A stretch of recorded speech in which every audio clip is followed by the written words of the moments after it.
I have, as a result of what's happening at the airport, my friends have suggested to me that I need to get my mattress.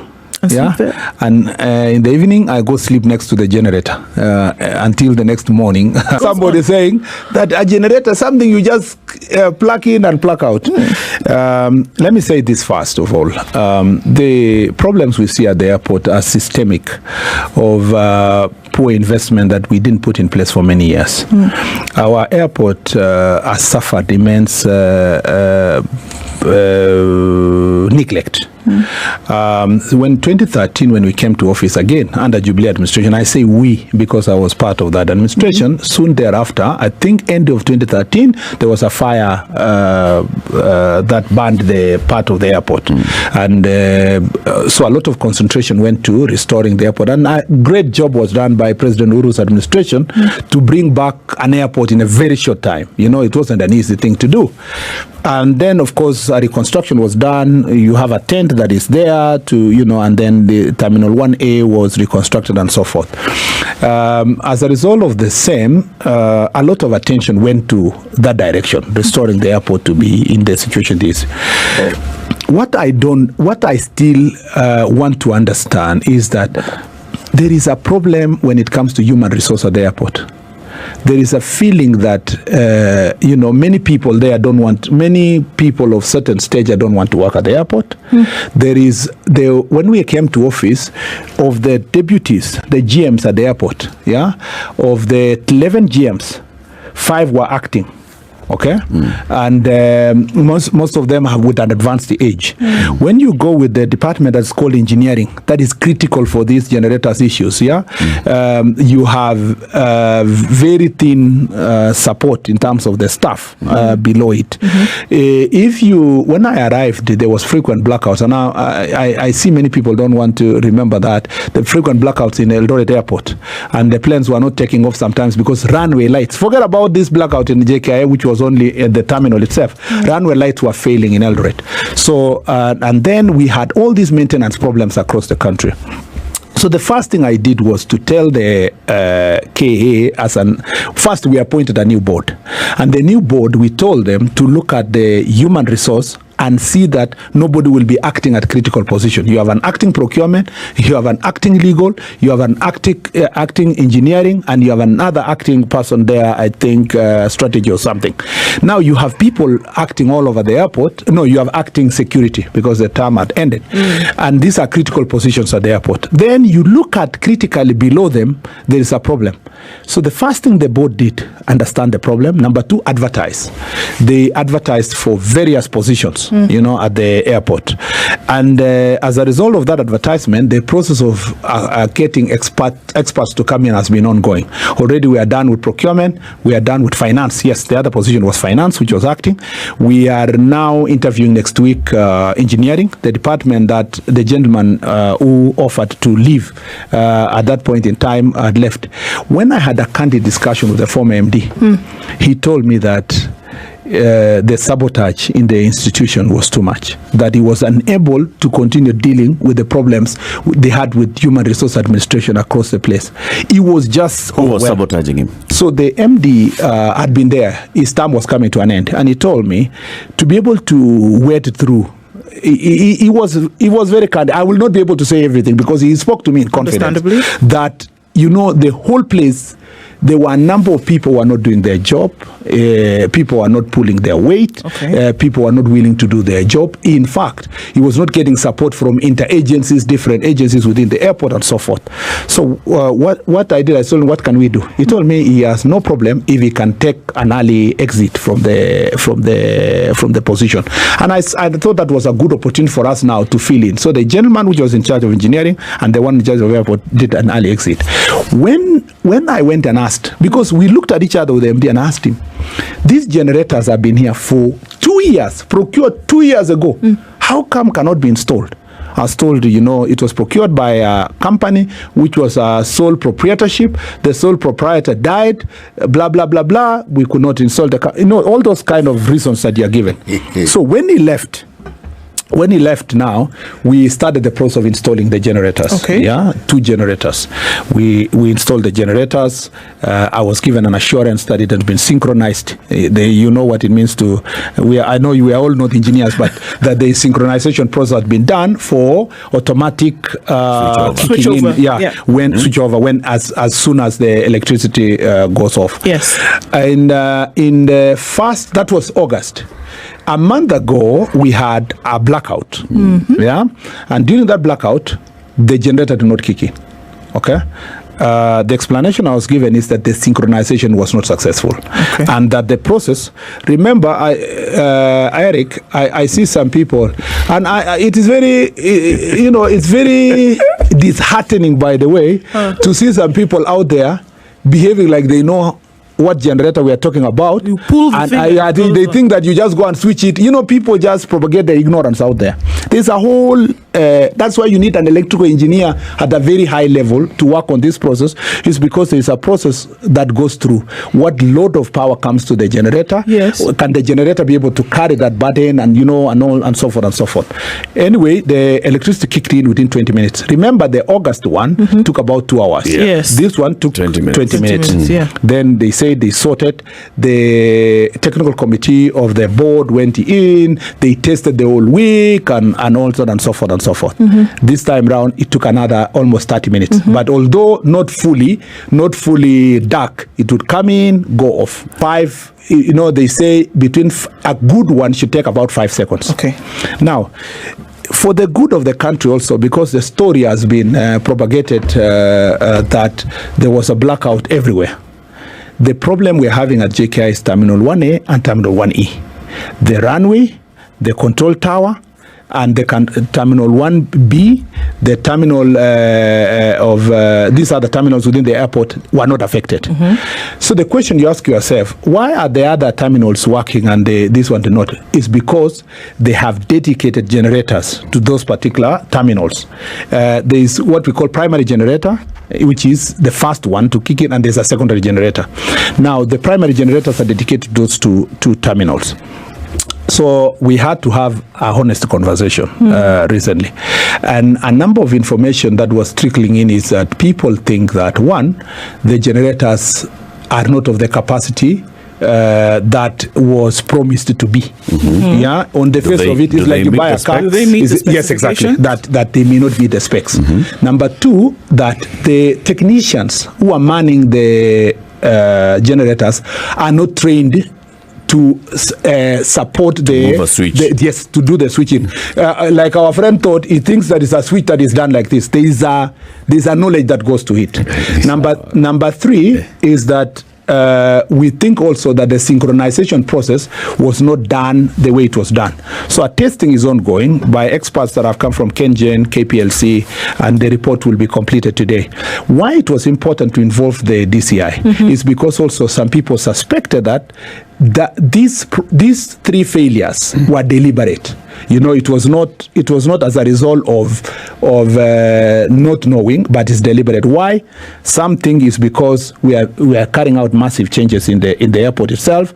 We are replacing a number of staff. Some people are unhappy that the changes are happening for whatever reasons. So to avoid gossip and bad blood and all that, I thought professionally, let's do it with an institution that can carry out criminal investigation. I expect the results to be either that there was sabotage or there was none. And even if there was none, what are the systemic problems we are dealing with? That is why KPLC and KenGen are giving us parallel support of investigation of this process. What else have we done? We have said, based on ICAO recommendations, even though the lights at the runway and the lights at the control tower did not go off, we want to do even further protection. So we allowed the KA to quickly procure UPSs that will also support, just have another layer of backup. Number two, we've told the KA now, forget about this thing of this generator working or not working. Buy 2 other generators that are going to be dedicated to those 2 terminals. Department that then the engineering department that I said we'll have the GM next week, the interviews, and will come in. we now want them when they come in to give us, because it is lacking, a maintenance policy that is continuous, including if we need an external support like we do in the roads, a performance-based contract to those who will maintain those assets. Now, you need to ask yourself, Eric, why does a cabinet secretary have to be the one to answer questions of a generator? Yeah, it is being questioned. No, that's what I'm saying. Wait, no, not just being questioned. Why does it take a cabinet secretary? You know, the layer of an agency has the person, the technician who is there. He has a supervisor. He's a supervisor. He has a manager. He has a general manager. He has an MD. He has a chairman. There's a board, a chairman of the board, a PS, and then CS. Yes. It should tell you the truth that for a very long time, this is why that agency are not the other agencies is because for a long time this place had been abandoned. The staff had been demoralized. The people have been acting for too long. This human resource problem, once we fix it, because everything, even if you buy the best equipment, everything depends on the human resource. Yeah. The last thing I want to say about the airport, so that we do away with this misconception. People have said, okay, we have class 1 approvals to fly to US, to fly to whatever, and then this man is saying the airport has been abandoned.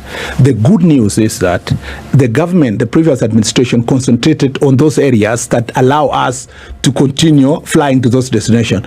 The security processes and protocols, including the equipment, are very good. We just need to continue maintaining them.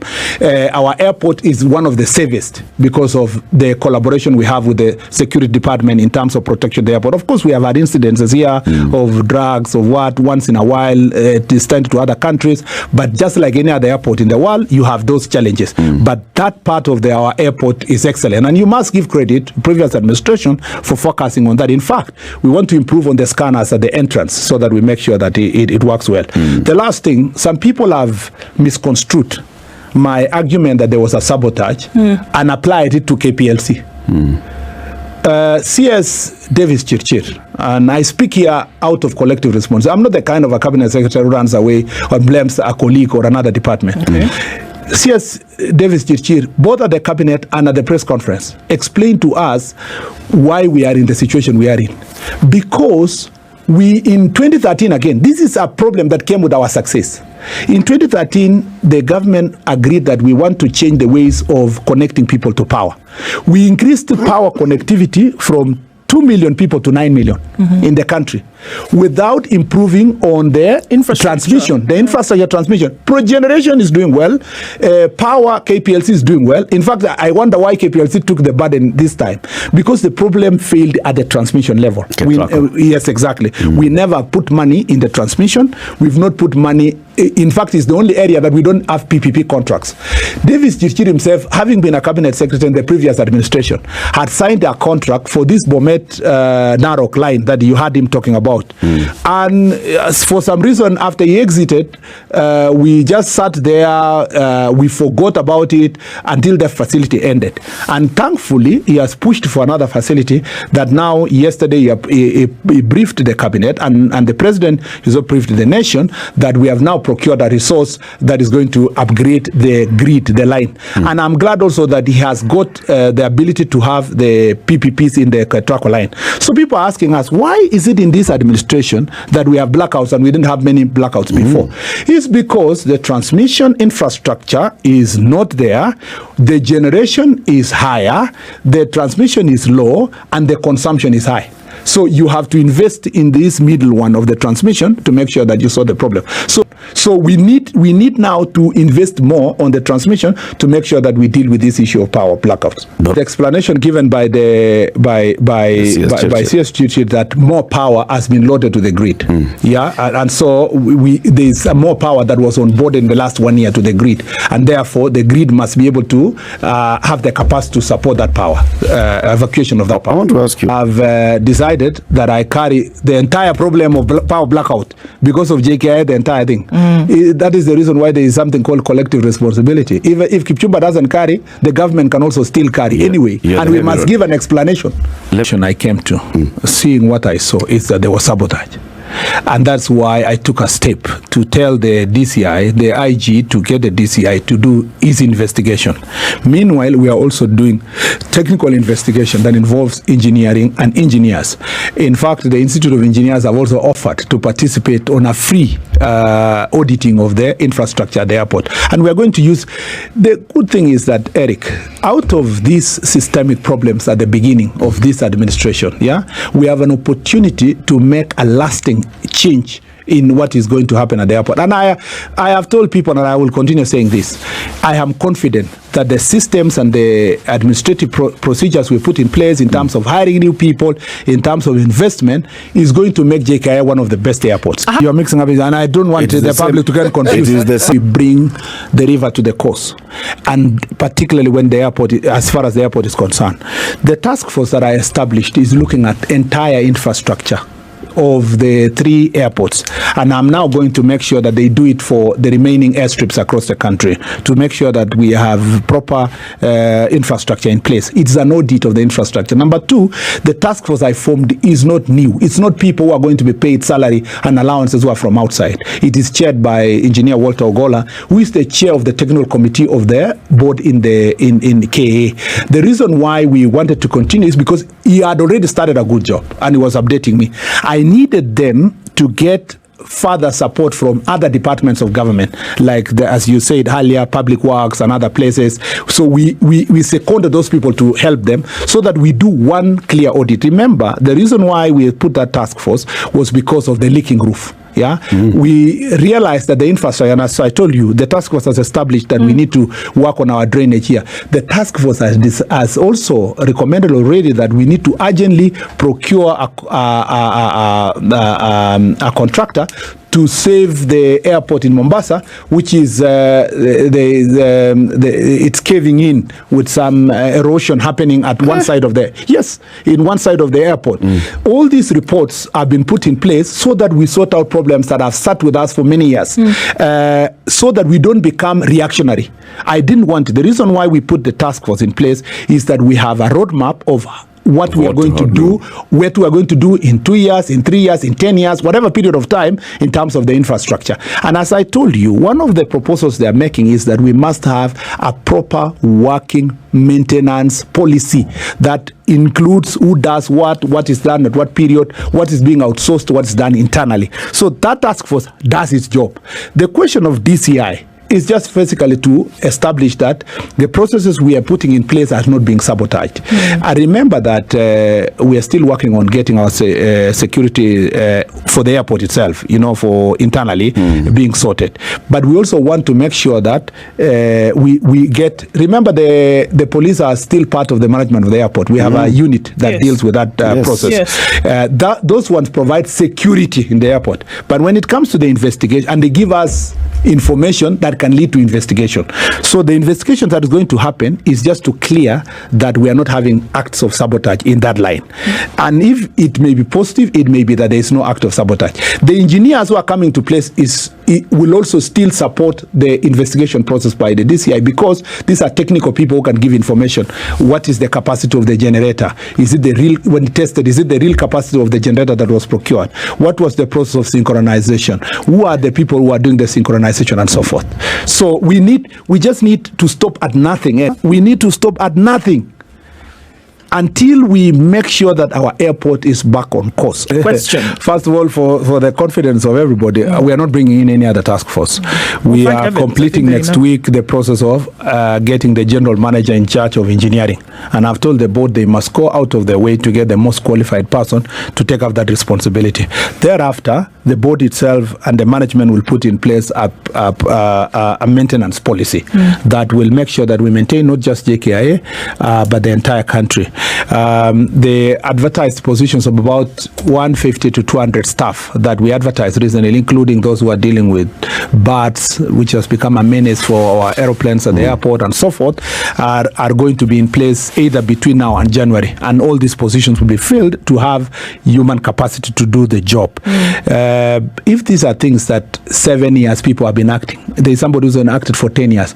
There is one who had acted since President Kibaki was in office. He told me the first time he acted on and off. At that time, it was the person in charge of finance.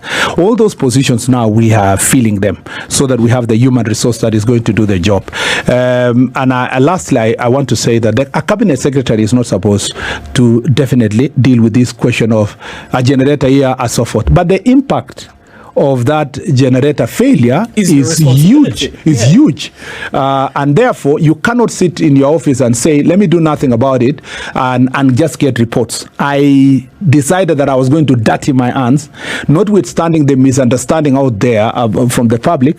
What I want is results. And Eric, I want to assure you, the systems we put in place. People say, I promised the country that it will not happen again. You did. But you must give me credit to say, I did say so, but you must give credit to the fact that I reduced the madness from 2 hours, we are dealing it to 20 or 30 minutes. Now, from there, no, honestly, I failed to get to zero the way I wanted, according to my expectation.